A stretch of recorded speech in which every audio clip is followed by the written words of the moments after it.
Bonsoir à tous, il est 22h, merci de nous rejoindre pour poursuivre cette édition de la soirée à la une ce soir. Une piscine olympique, la première du genre, verra le jour dans notre pays. Le Premier ministre a posé ce matin la première pierre de cette future piscine. Et l'organisation État islamique a lancé une vaste offensive près de la ville de Mossoul, dans le nord de l'Irak.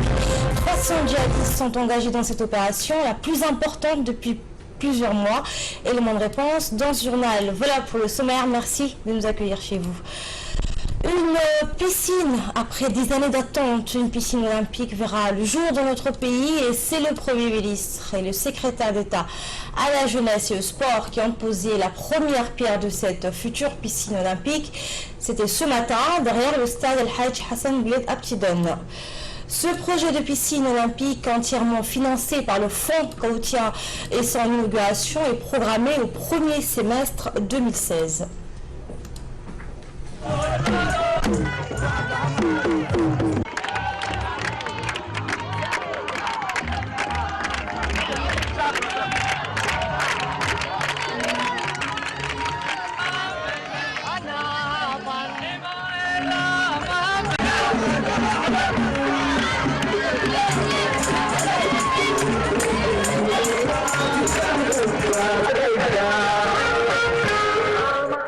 Accueilli à son arrivée par le secrétaire d'État à la jeunesse et au sport, Badoul Hassan Badoul, cette piscine olympique, je vous le disais, la première du genre, qui va permettre de booster les moyens de la Fédération djiboutienne de natation.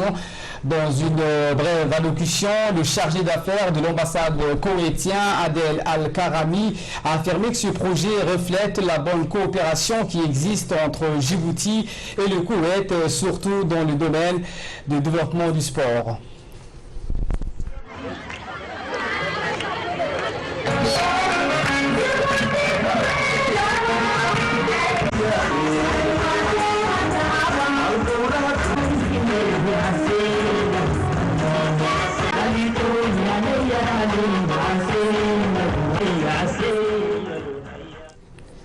Le secrétaire d'État à la jeunesse et au sport, Badoul Hassan Badoul, a indiqué dans son allocution que cette piscine sera d'une utilité capitale pour les jeunes du pays. Il a insisté que la natation est un sport comme les autres que nous devons développer pour tirer vers le haut le niveau de notre talent à un niveau international. Je vous propose de l'écouter. Nous voilà réunis ce matin par la grâce du Tout-Puissant pour la pose de la première pierre de la piscine olympique. Ce nouveau projet sportif d'envergure internationale s'inscrit dans ce vaste chantier en matière de réalisation d'infrastructures sportives initié par son Excellence le Président de la République, M. Ismaël Omar Guelleh, qui a toujours accordé une place de choix à la jeunesse et l'a placée au centre des préoccupations gouvernementales. En effet, la construction de cette piscine olympique est la première du genre dans notre pays. C'est un moment historique pour l'ensemble du mouvement sportif et olympique. Elle vient en ce jour compléter un important dispositif en matière de réalisation d'infrastructures sportives, aussi bien dans la capitale que dans les régions de l'intérieur. Cet important outil de travail servira de matériel didactique au profit des jeunes filles et garçons du pays et contribuera à la promotion et au développement de la natation. Je suis convaincu que la Fédération nationale de natation saura mettre en place l'organisation de plusieurs championnats dans différentes catégories, aussi bien chez les jeunes filles que chez les jeunes garçons. Et de son côté, le Premier ministre Abdelkader Kamel Mohamed n'a pas manqué d'exprimer ses remerciements les plus profonds au gouvernement et peuple de l'État du Koweït pour la coopération et les liens qui unissent nos deux pays, frères et amis. Le Premier ministre. Je tiens à exprimer à mon nom et au nom du gouvernement mes remerciements à l'État du Koweït et son gouvernement et à son peuple pour la coopération et les liens d'amitié qui unissent nos deux pays frères. Aujourd'hui encore, à l'occasion de la pose de la première pierre de cette piscine olympique, nous constatons le soutien sans faille du Fonds du développement du Koweït pour notre pays dans un domaine essentiel. En effet, ce projet permettra de développer un nouveau sport de haut niveau pour notre jeunesse. De nouvelles perspectives seront ainsi offertes aux jeunes djiboutiens et djiboutiennes. Je saisis cette occasion pour remercier tous les responsables djiboutiens qui participent à la réalisation de ce projet qui a été voulu par le chef de l'État afin de doter le pays d'un outil moderne et nouveau. Nos nouvelles générations disposent ainsi de tous les moyens pour s'affermir et honorer notre pays. Merci de votre attention. Suite à son départ définitif, l'ambassadeur du Soudan, Hussein El-Amin, a rendu une visite de courtoisie au président de l'Assemblée nationale, Mohamed Ali Hamad. Effectivement, donc la situation internationale préoccupante dans le monde arabe et surtout le développement des relations interparlementaires entre les deux institutions sœurs ont été évoqués au cours de cet entretien. Le diplomate soudanais a vivement remercié le président de l'Assemblée nationale de l'accueil chaleureux et il a exprimé sa satisfaction des relations fructueuses existantes entre les deux pays frères.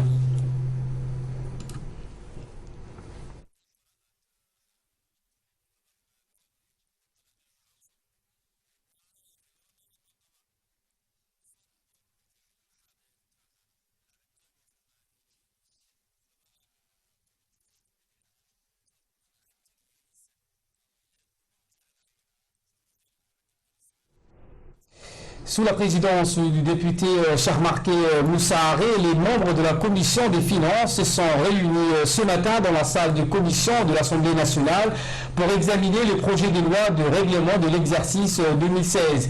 Le gouvernement était représenté par le ministre du budget, Bodé Ahmad, était également présent le secrétaire général du ministère du budget, Simon Nibratou, et le directeur du budget, Othman Sadir.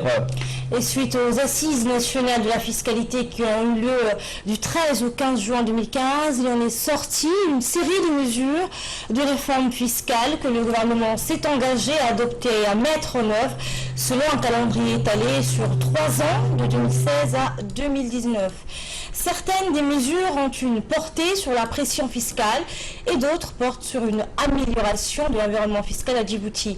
En effet, dans le cadre de l'amélioration de l'environnement fiscal, le budget 2016 va mettre en place des stratégies axées sur l'exonération de l'ITS pour les salaires inférieurs à 50 000 francs, l'élargissement de la plus-value aux plus-values immobilières, la révision à la baisse de la patente d'importateur, sur la révision des droits d'enregistrement, sur la révision des droits de timbre et sur la révision du tarif général des patentes. Et à l'issue de cette séance, nous avons entendu le micro au ministre du budget, Bodé Ahmed. Écoutez, voici sa réponse. C'était juste après la réunion. Aujourd'hui à l'Assemblée nationale pour étudier en commission le budget, la loi initiale 2016. Ce budget est axé sur essentiellement 3 points. Il donne un coup de pouce au pouvoir d'achat des ménages, des fonctionnaires et des agents de l'État, avec le dégel des avancements qui ont été bloqués depuis 2012. Ensuite, les salaires imposables inférieurs à 50 000 francs sont exonérés d'ITS, l'impôt sur les salaires. Les dégels également de fonctionnaires de police, de galons, de grades portés. Autrefois, ils étaient payés au grade inférieur. En 2016, ils seront payés effectivement sur les grades portés. Tout ceci vont encourager et redynamiser l'économie de Djibouti, la consommation des ménages, et seront bénéfiques aux ménages djiboutiens. Le budget 2016 également donne une importance pour renforcer la sécurité nationale, avec le recrutement ou l'engagement de plus de 1200 soldats donc, pour renforcer nos militaires qui sont déployés en Somalie pour la sécurité de la région. Notre passeport ordinaire, le passeport djiboutien, va devenir un passeport biométrique. Donc tout ça pour renforcer également la sécurité de la République de Djibouti. Les secteurs sociaux ne sont pas oubliés. L'éducation, la santé, la solidarité bénéficieront également des enveloppes budgétaires conséquentes pour continuer à œuvrer dans la lutte contre la pauvreté, la formation professionnelle et l'éducation de nos enfants. Si j'ajoute, dans le cadre de la fiscalité, l'année dernière, on avait entamé à réduire la patente d'importation. Nous continuons cette année à réduire encore le taux appliqué dans les calculs de la patente d'importation. Il était de 1,2% du chiffre de la valeur importée en 2014. Il est passé à 1% en 2015. Il est de 0,7% en 2016. Donc tout ça pour également inciter aux commerçants djiboutiens d'importer davantage et d'inciter à de nouveaux commerçants, et notamment sur les jeunes, à entreprendre et à chercher à faire du commerce. Voilà, toutes ces mesures et encore beaucoup d'autres que je n'ai pas le temps de tous énumérer ici, le contour du budget 2016. Le ministre de l'Intérieur, Hassan Omar Mohamed, a paraphé aujourd'hui au sein de son cabinet un contrat d'obtention des passeports biométriques djiboutiens, et ce en compagnie du directeur de la police nationale, le colonel Abdillahi Abdi, et des hauts responsables de l'imprimerie française. Le ministre de l'Intérieur a expliqué que ce contrat de nouveaux passeports biométriques facilitera l'intégration de tous les citoyens dans le tissu socio-économique et du fait des récents attentats terroristes dans le monde. Et ce nouveau passeport biométrique comportera des données personnalisées, des éléments graves et des mentions obligatoires à des fins de protection contre toutes sortes de falsifications. Les autorités djiboutiennes envisagent prochainement à une procédure d'échange et des nouveaux passeports biométriques d'ici la fin de l'année 2016. Le directeur de la police nationale, le colonel Abdillahi Abdi Farah, a rappelé que cette mesure devait permettre d'éviter que des étrangers entrent frauduleusement en possession des passeports djiboutiens. Un plaisir et un joie pour moi de voir aboutir aujourd'hui ce contrat de mise en place d'un projet de réalisation de passeports biométriques pour la République de Djibouti. C'est un projet qui a pris un bon bout de temps sous l'impulsion de son Excellence, Monsieur le Président de la République, qui a bien voulu que le pays soit doté de ce type de passeport. Comme nous le savons, le monde aujourd'hui vit sous la menace terroriste qui fait qu'effectivement aucun pays n'est épargné de ces risques. Pour se protéger contre ça, il a fallu encore augmenter le niveau de sécurisation de nos passeports, qui était déjà sécurisé avec le système numérique, mais il fallait passer à l'étape supérieure pour qu'on puisse effectivement, comme à l'instar du monde, nos documents de voyage puissent être le plus sécurisés possible. C'est la raison pour laquelle ce projet a été initié, et c'est cette initiative qui va voir bientôt le jour très prochainement. Écoutez cette fois le ministre de l'Intérieur, Hassan Omar Mohamed, il a de son côté rappelé l'utilité de ce contrat en faveur du nouveau passeport biométrique. Le monde actuel est en proie à plusieurs types de menaces, et notamment des menaces de type terroriste. De ce fait, il importe de sécuriser les documents d'identité nationale pour le mettre à l'abri des fraudeurs et autres falsificateurs. Ainsi, les cartes d'identité nationale sont sécurisées. Nos concitoyens disposent déjà des cartes numériques sécurisées. Aujourd'hui, nous procédons à la signature du contrat pour la sécurisation des passeports qui, désormais, seront biométriques.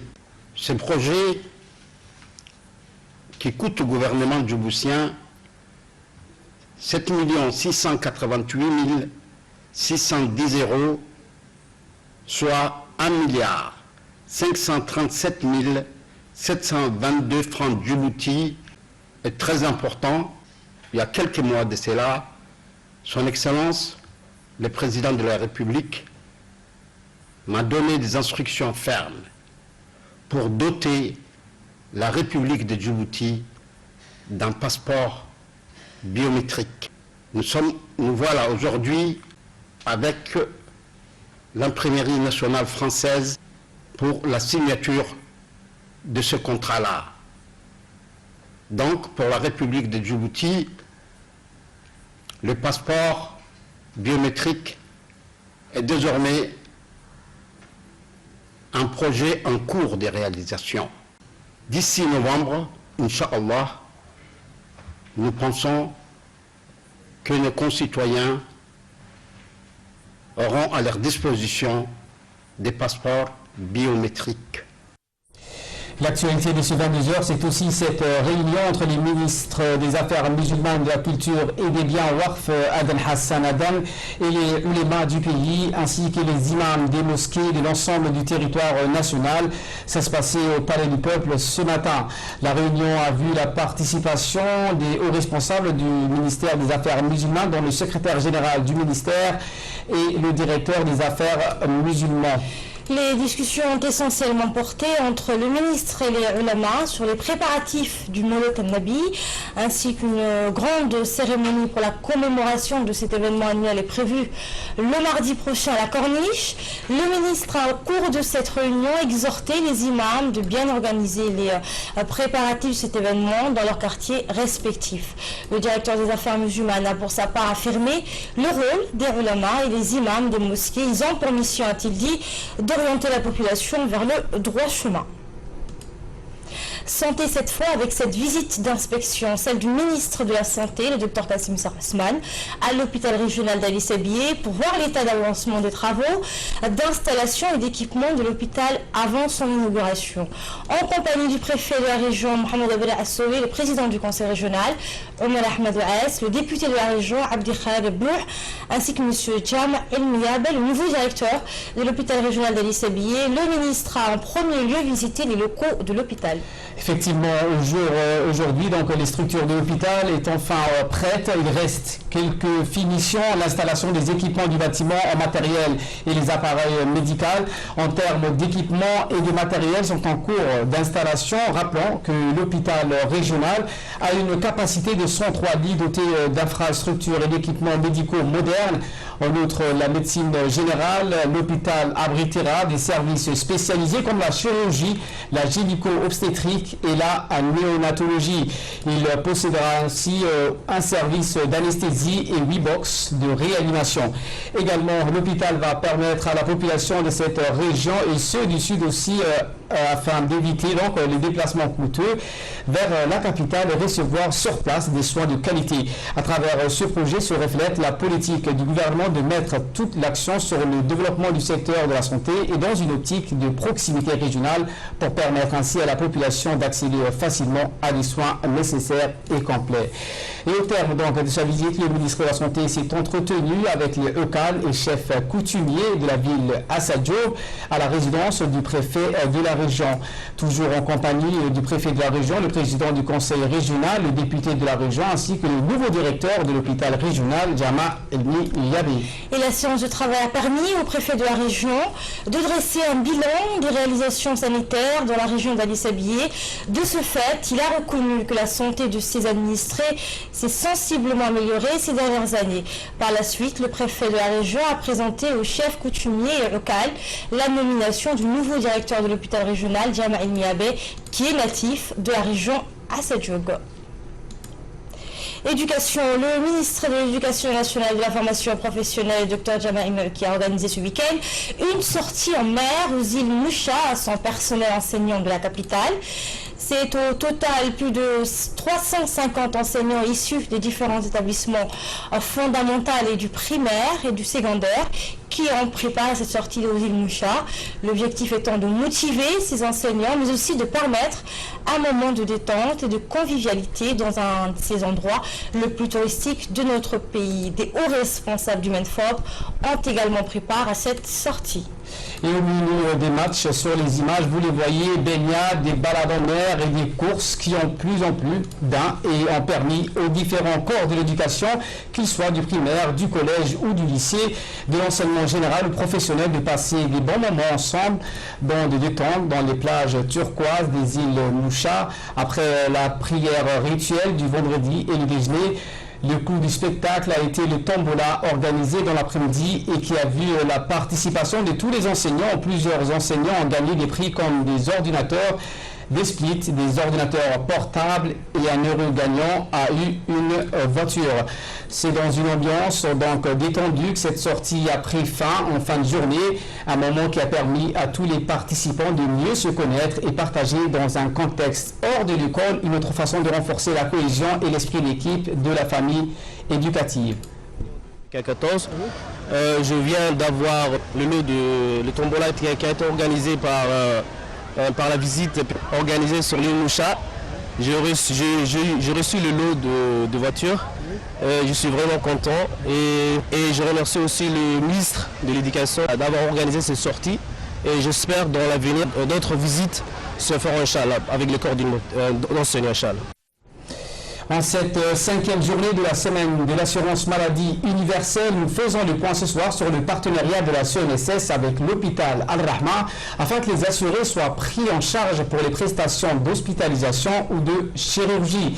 L'objectif de ce partenariat, consigné dans une convention entre les deux parties, visait ainsi à désengorger le centre de soins 1 de la CNSS avec l'affiliation des nouveaux assurés comme les fonctionnaires. Et contrairement à ce que beaucoup pensent, les fonctionnaires ne sont pas les seuls bénéficiaires de ce partenariat.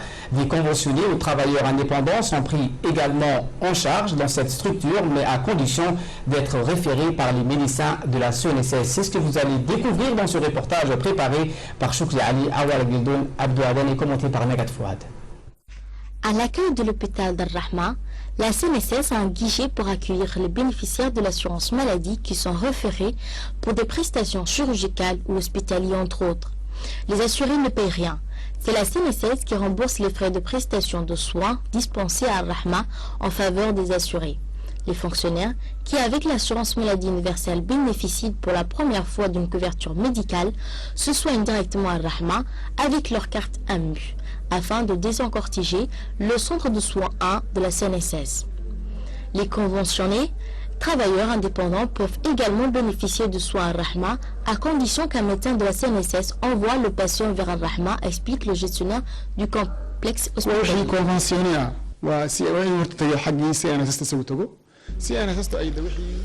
Pour les conventionnés comme les travailleurs indépendants, il faut qu'un médecin de la CNSS envoie le patient vers Al-Rahma. Le patient doit être muni de sa carte de l'assurance maladie et en plus d'une prise en charge établie par la CNSS. Sachez également que des interventions en disposent pour les assurés et suivies par des médecins de la CNSS, que ce soit pour des hospitalisations ou pour la chirurgie ou encore les médicaments. Ce partenariat a été rendu possible suite à la signature en mars 2014 d'une convention entre la Caisse nationale de sécurité sociale représentée par la directrice générale Mme Hana Farah Soui et le directeur de l'hôpital d'Al-Rahma, en l'occurrence Dr Mohamed Al-Sharkawi. Depuis cette convention, les assurés des différentes catégories socio-professionnelles sont pris en charge à Al-Rahma. C'est le cas de cet assuré, salarié dans une société privée de la place qui a été hospitalisé à Al-Rahma pour traiter une plaie au niveau du pied qui ne cesse de s'ouvrir à cause du diabète. Et pour ne pas l'amputer, le pied, il a séjourné pendant un mois à Al-Rahma.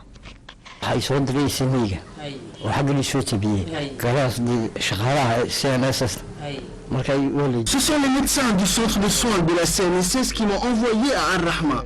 Je suis pris en charge ici. Je suis donc ici en tant qu'assuré.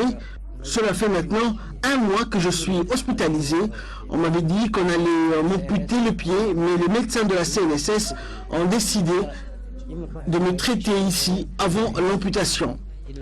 Donc tous les matins, on me change de pansement et on nettoie la plaie. Je suis diabétique. Et ma plaie s'ouvrait. C'est tout le bas qui était affecté. Là maintenant, vous l'avez vu avec vos propres yeux, ça commence à guérir. Comme ce patient, ils sont plus de 10 000 assurés qui ont été pris en charge à Ar-Rahma durant l'année 2015. C'est la CNSS qui a remboursé les frais de prestation de soins dispensés aux assurés. Nous avons soigné et traité plus de 10 000 patients ou assurés qui ont été référés par la CNSS durant cette année. Le coût de la prestation remboursée par la CNSS pour ces patients s'élève à 60 millions de francs djibouti. Outre Ar-Rahma, la CNSS est en train de conventionner d'autres structures médicales comme l'hôpital Pelletier. L'objectif est d'offrir des soins de santé dans toutes les structures du pays sans avancer de l'argent. En bref, direction au BOC où la branche de l'Organisation internationale des migrants, appelée Orientation et assistance des migrants, ont organisé une journée de nettoyage dans la région. L'équipe d'orientation à Obok ainsi que les jeunes de Bokoa ont nettoyé la plage de Godoria, un lieu appelé Asafo, d'où les migrants voyageaient vers l'Arabie Saoudite ou Yémen par voie maritime. Et cette journée est donc organisée à l'occasion de la journée internationale des migrants qui est célébrée le 18 décembre de chaque année. La journée sera célébrée officiellement avec la participation de plusieurs responsables selon les autorités locales. Actualité à présent hors de nos frontières en Irak, donc une vaste offensive de Daesh repoussée par les forces kurdes. L'organisation État islamique a lancé donc une vaste offensive près de la ville de Mossoul dans le nord de l'Irak. 300 djihadistes sont engagés dans cette opération, la plus importante depuis plusieurs mois. Elle a été repoussée par les forces kurdes, appuyées par l'aviation de la coalition. On annonçait l'État islamique affaibli par les campagnes de bombardement orchestrées par la coalition internationale menée par les États-Unis d'une part et la Russie d'autre part. Toutefois, le groupe djihadiste dispose encore des réserves stratégiques, logistiques et en hommes suffisants pour lancer des vastes offensives comme celui-ci. Les assaillants donc qui ont lancé des attaques coordonnées sur 3 fronts différents étaient lourdement armés, épaulés par des véhicules blindés, des tirs de mortier et des voitures remplies d'explosifs. Ces dernières sont souvent utilisées dans les opérations kamikazes qui précèdent les offensives plus conventionnelles avec des troupes au sol pour désorganiser les forces opposées aux extrémistes. L'offensive donc a été finalement repoussée par les forces kurdes, les Peshmerga, appuyées par des frappes de la coalition internationale. Toujours donc, selon le quotidien américain, des avions britanniques, français et des États-Unis ont pris part à ces frappes. Le Pentagone fait état de près de 180 djihadistes tués. Dans les rangs de Peshmerga, on compte plusieurs dizaines de combattants tués. À l'étranger, toujours en Espagne, où les électeurs sont appelés aux urnes ce dimanche pour les élections législatives. Ce scrutin très disputé a été marqué par un clivage entre partis traditionnels et nouveaux partis. L'issue du scrutin est incertain. Selon les derniers sondages, le Parti populaire au pouvoir est en tête dans les sondages, mais aucun parti n'aura la majorité. L'incertitude marque la fin de la campagne électorale et l'ambiance des derniers meetings. Même si les militants ont porté leur écharpe orange autour du cou, ils ne sont pourtant pas prêts à une alliance avec Podemos, un nouveau parti de gauche. Les résultats laissent peu de suspense pour les Espagnols. Aucun parti ne devrait avoir la majorité à l'issue du scrutin de ce dimanche et une seule coalition semble possible pour les partisans d'Albert Rivera. C'était le journal de la rédaction. Merci de votre aimable attention.